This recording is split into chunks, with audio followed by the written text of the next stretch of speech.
number ইয়াত কি কৈছে দুটা চলকযুক্ত ৰৈখিক সমীকৰণ কৈছে 3x minus 5y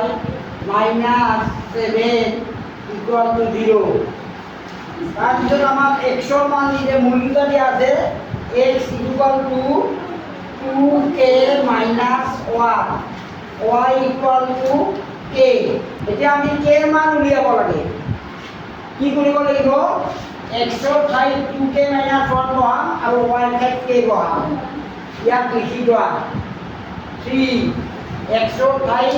2k minus 1 minus 5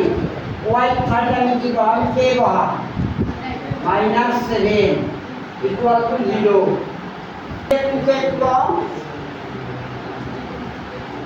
3 रे 2k पूरण 6k 3 रे 1 पूरण वियोग 3 minus 5k minus 7 equal to 0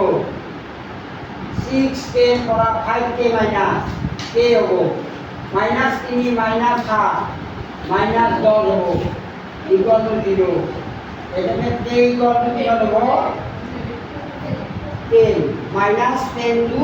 कमन चिन्ह লেখা গেলে প্লাস 10 এইটোৱে এনসাৰ